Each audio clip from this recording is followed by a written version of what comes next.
Hi hello అండి, welcome back to my channel. ఎలా ఉన్నారండి అందరూ? నేనైతే చాలా బాగున్నాను.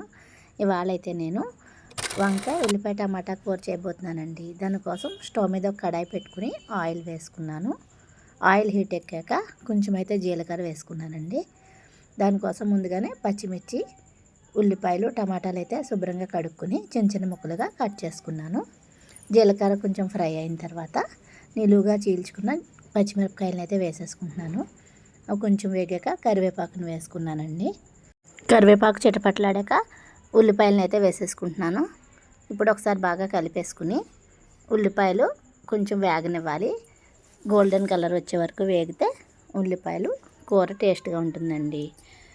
ఇప్పుడైతే వంకాయ ముక్కలు వేసుకుంటున్నాను.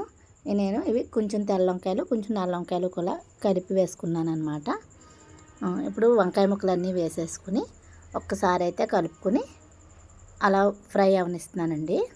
వంకాయ ముక్కలు వేయగానే మూత పెట్టేస్తే బాగోదు అంతలాగా, అందుకని కాసేపు ఉన్నాక మూత పెట్టుకుంటాను. సో ఇవి కొంచెం ఫ్రై అయ్యాయండి, మూత పెట్టేసుకుంటున్నాను మళ్ళీ. ఇప్పుడైతే ఇవి బాగా మగ్గిపోయిన తర్వాత ఒకసారి మళ్ళీ కలిపేసుకుంటున్నాను. ఇప్పుడు మనం ముందుగానే కట్ చేసి పెట్టుకున్న టమాటాలను అయితే ఇప్పుడు వేసేసుకోవాలి.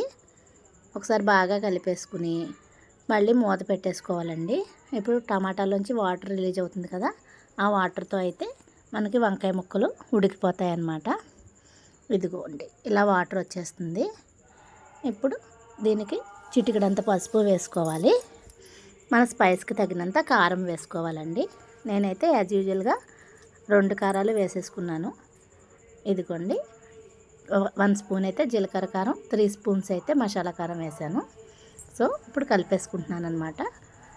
ఇప్పుడు మళ్ళీ ఒకసారి మూత పెట్టేసుకుని ఈ కారం ఫ్రై అవనివ్వాలి. మూత పెట్టుకోవడం వల్ల కారం మాడిపోదు అనమాట.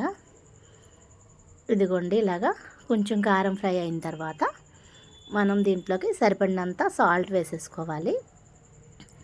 సాల్ట్ వేసేసుకుని కూర మొత్తం బాగా కలిపేసుకున్న తర్వాత అప్పుడు మనకి ఎంత గ్రేవీ కావాలో దానికి తగినంత వాటర్ పోసేసుకుని ఒక 10 నిమిషాలు అయితే మూత పెట్టేసుకుంటే మనకి ఎంతో టేస్టీ అండ్ యమ్మీ వంకాయ టమాటా ఉల్లిపాయ కర్రీ అయితే రెడీ అయిపోతుందండి.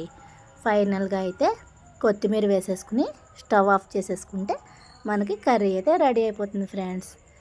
చూసారా, వేడి వేడి అన్నము అండ్ రసం, ఇదిగోండి ఇంకా వంకాయ టమాటా కర్రీ అనమాట. ఇదైతే కలుపుకోవడానికి చాలా బాగుంటుంది. ఈ వీడియో నచ్చితే సబ్స్క్రైబ్ చేసుకోండి.